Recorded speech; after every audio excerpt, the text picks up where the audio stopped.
Sorry, assholes, your quiet day at the office is about to get severely fucked up.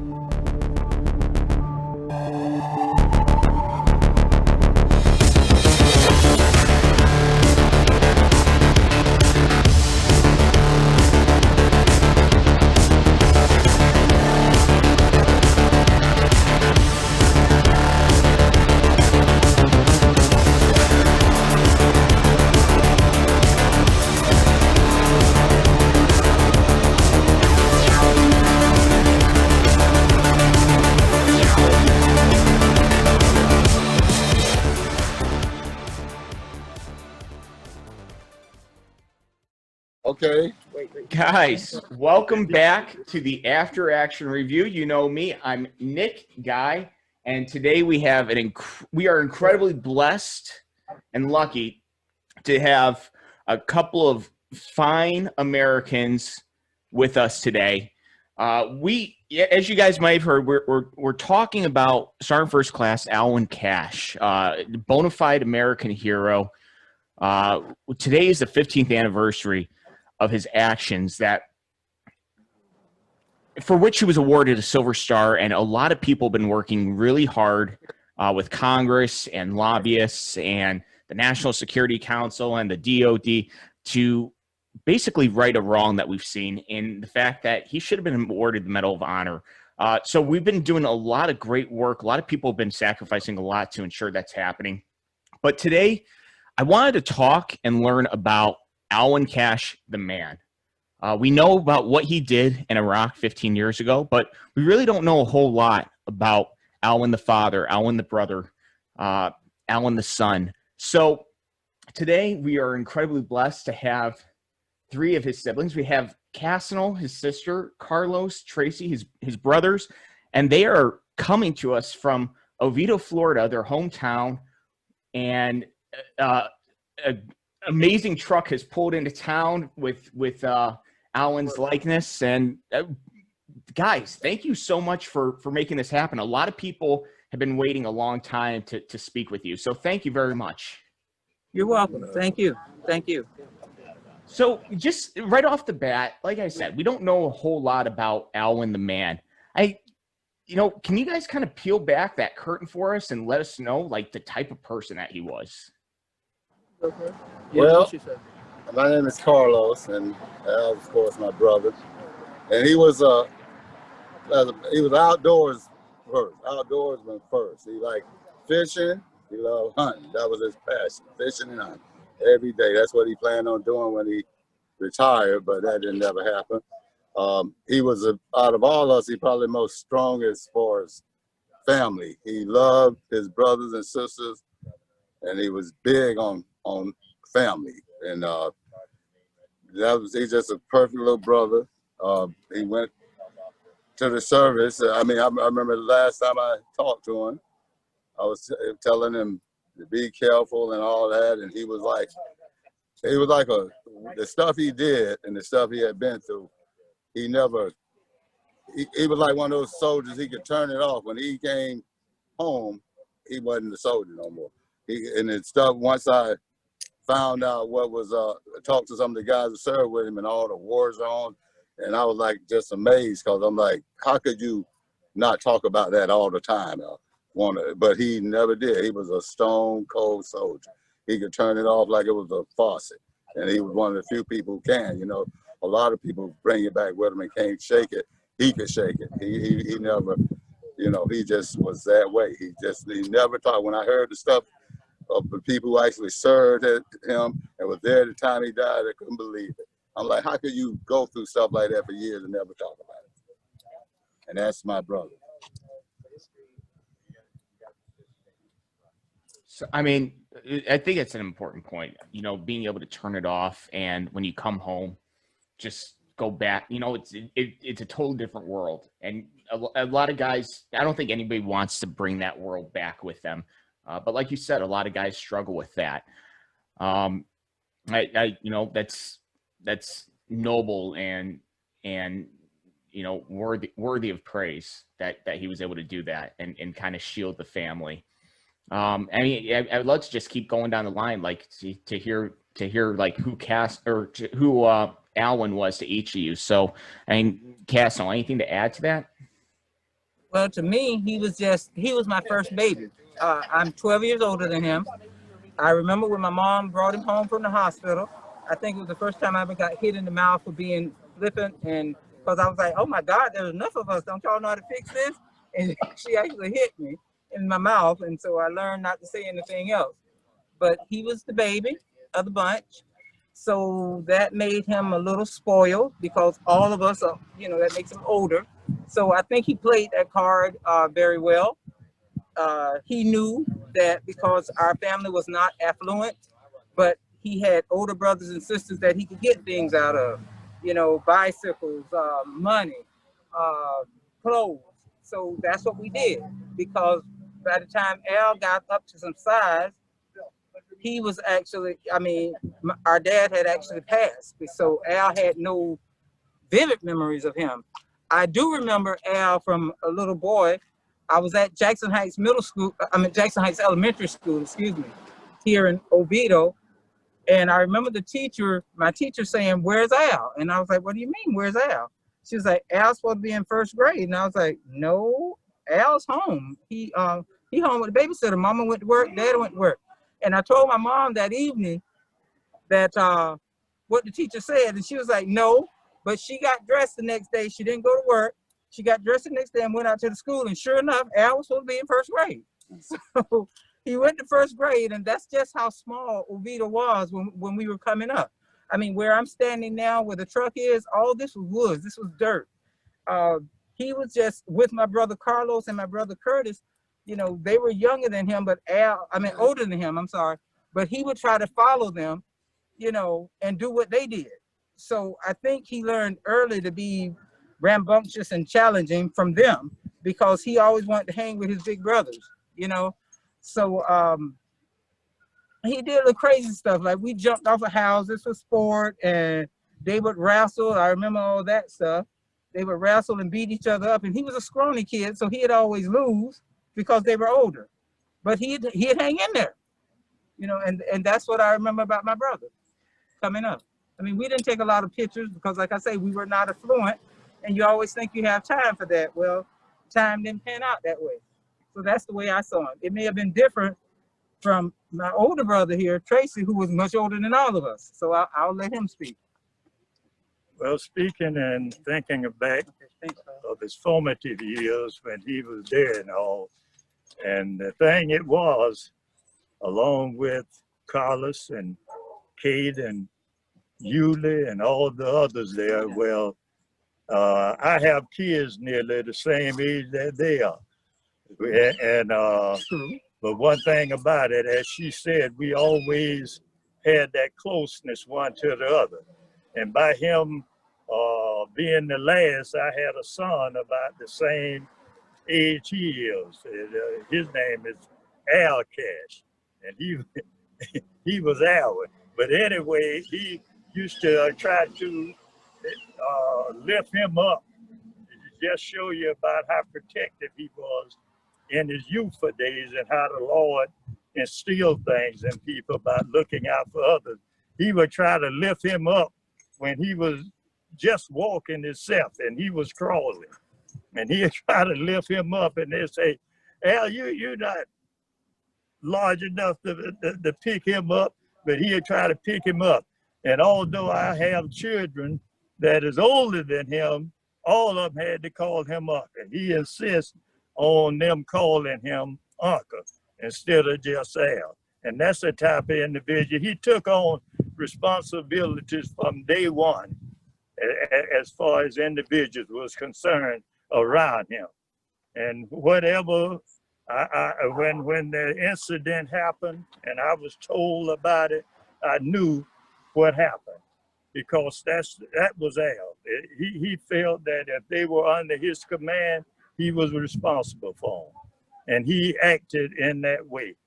And I'm just so, I was just put at ease when, although I lost a brother, when I looked at him, and I have this mask on, I just take it off temporarily just to mention this point I'm talking about. But his beard was sort of like mine. And when I seen him and I looked at him and I thought about the boys in the fire, the Hebrew boys, and how the Lord quenched it, his beard wasn't even tarnished. The fire went up as far as his neck, but the other part of his body, his face and all, we could see him, and he looked just like our brother Al taking a nap. And that just took all the pain and all away from me, because I knew it was an act of God for what he did in securing his other fellow soldiers. And that's what I remember of my brother Al. You want to say something? It appears like, it sounds like those traits that allowed him to do what he did 15 years ago were a constant and consistent personality type from when he was a young man. You know, that protection, that lionheartedness, when you talked about how when he was wrestling with his older brothers, and despite him being, you know, 6, 7, 8 years younger and way smaller, just hanging on. But and please excuse me if this is going over the line. Just kind of going off of what Tracy just said, you know, being an act of God, faith with your family, faith with Alwyn. Yeah. One of the things that he, after the incident, after his actions, in case anybody listening did not know, a Stars and Stripes reporter was able to interview him before he passed. Yes. And the reporter asked him why he did what he did. And Alwyn's words haunt me. He said, "I had made peace with my God. I did not know if my boys had." Yeah. That's true.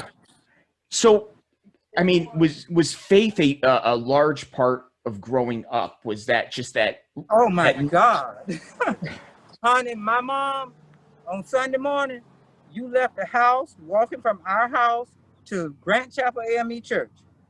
And she would always tell us, "You better not let me beat you there." We left as a group, going to church. And there was a store on the way to church, and we'd sneak in and get our little candy.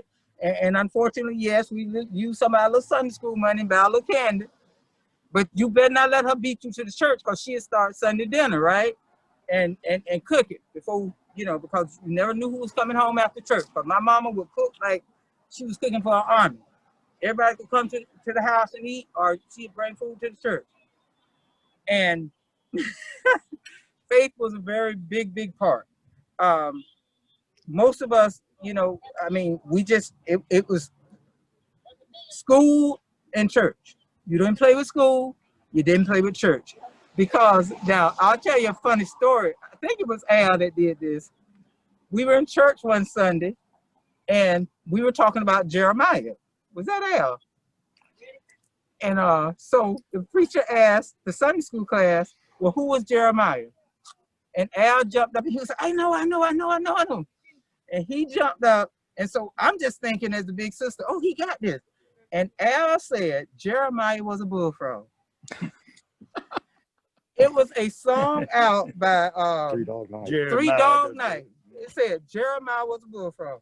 Baby, the Sunday school class, we almost laughed till we wet ourselves.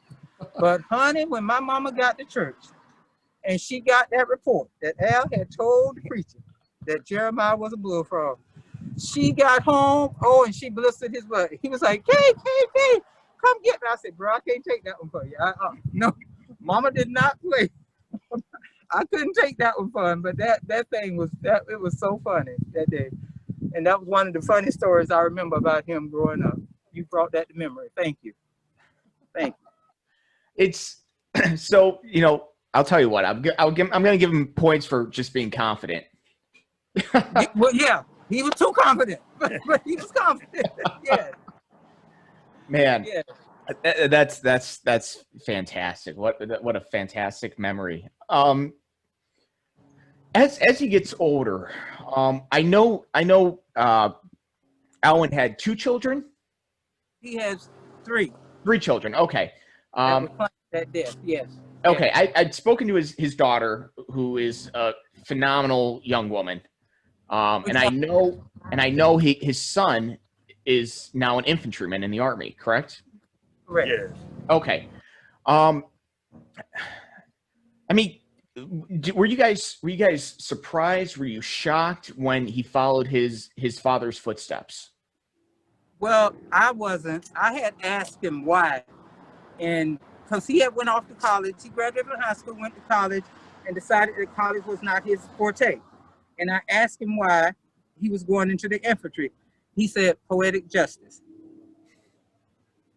And I left it at, I said, but you don't have to do this. What if something happens? We're at peace right now, basically. What if something happens and something happens to you? He was like, well, that wouldn't be so bad, would it, Auntie? He's a young man. He's a grown man. I took it at that and I let it rest. That's incredible.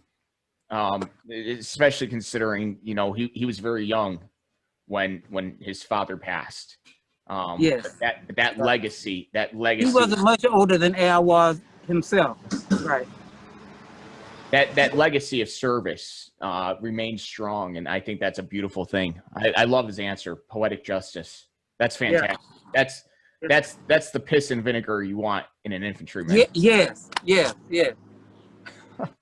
But so, I mean, Al being the youngest, correct? Yes. Okay, Al being the youngest, but this larger than life personality, this lion-hearted, you know, kind of sassy, definitely smart alecky, Alwyn.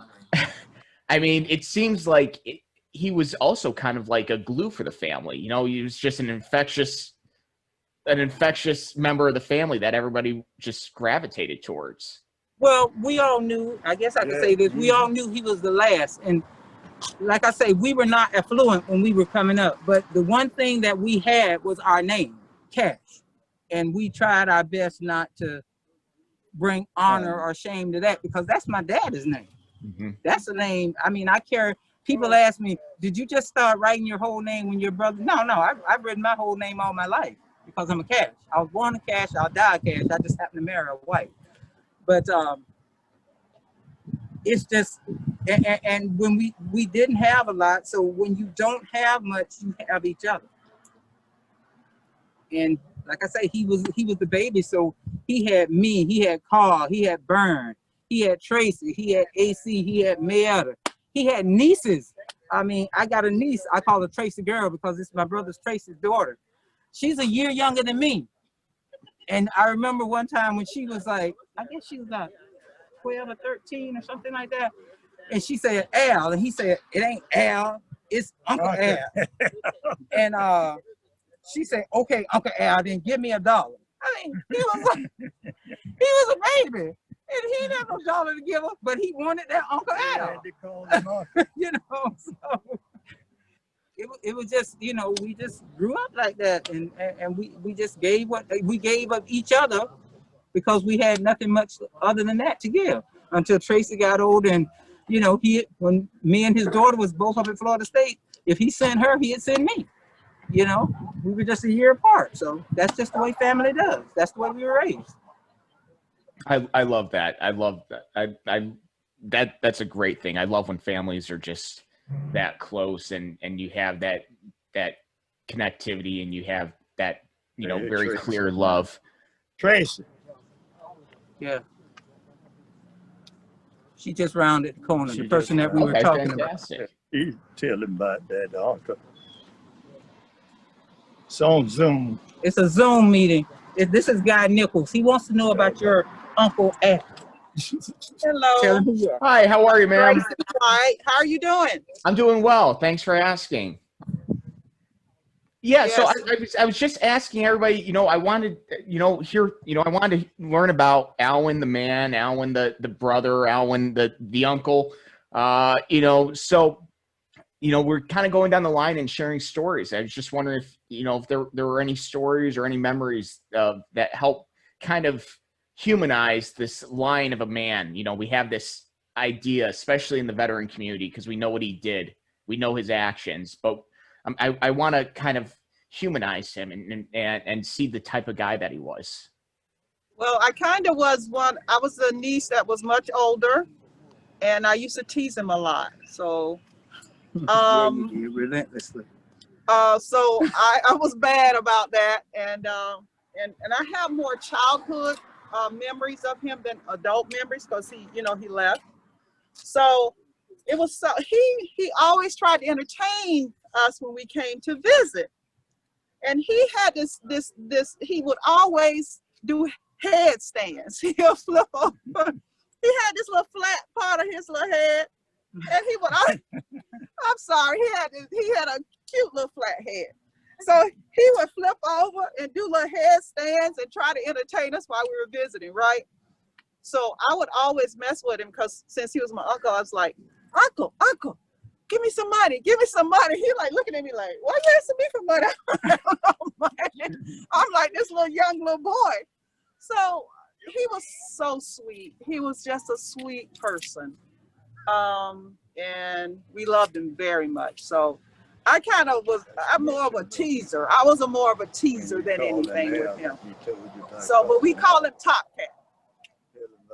I love it. He didn't like me calling him uncle. Oh no, he did not like that at all. No, he didn't like you calling him Al. He didn't like call him uncle. Yeah, he used to tease me. So, oh well. As he got older, he thought he could be called uncle, but I'm like, I'm older than you. Okay.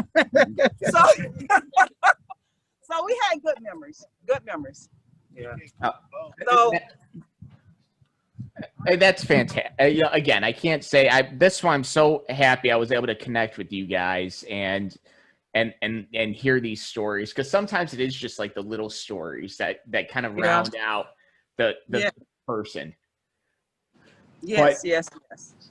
I mean, so I know you guys have, this is a great day for a lot of your guys' family to come in and see each other and see the truck. So I don't want to keep you too long, but if you guys have any final thoughts and want to share them, feel free.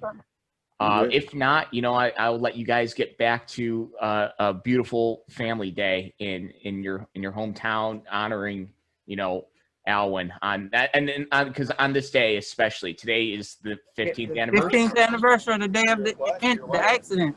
And I would just like to interject this thought that he gave his all.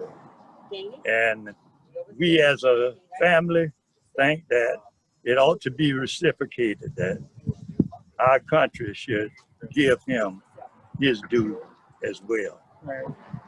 And on that, I would like to say a personal shout out to Congresswoman Stephanie Murphy, to Congressman Michael Crenshaw, and Congressman Dan Welsh. Those are the three people that have been pushing, that got the bill through the Senate. Through the House, I'm sorry. We're waiting on the Senate passage. I'm told that it was just a technicality that it didn't pass this time. So we're waiting on that. And once the Senate passes, we know that Department of Defense Secretary Esper has already made his statement known. It would just be a technicality to get him to rewrite to the president, and then for the president himself to sign this and make this bill a law, and he could get the Medal of Honor. Also, on that note, I would like to thank the city of Oviedo for going the extra mile at the last minute to get this beautiful truck in. And I would like to thank Stephen Miser, the driver and originator, the thought behind this truck, and Reese Across America for taking the expense to do the truck. We just appreciate everything that's been said and done for our family. And also, too, we would like to thank anyone that was behind Steve because they helped all of this. All of the people behind everyone. Yes. Everybody played a part, and we are so appreciative of you. Yes, we are. Thank you. Thank you. And we appreciate your time too, also, Nicholas. No, yes. it was my pleasure. Please know that. I just want you guys to know, Castle, when we had spoken on the phone, I had told you, but Tracy, Carlos, Tracy, The entire veteran community is standing behind this and working for this, because we view Alwyn as our brother, even somebody that, when I was 15 years old when Alwyn did the things that he did 15 years ago. But then I served.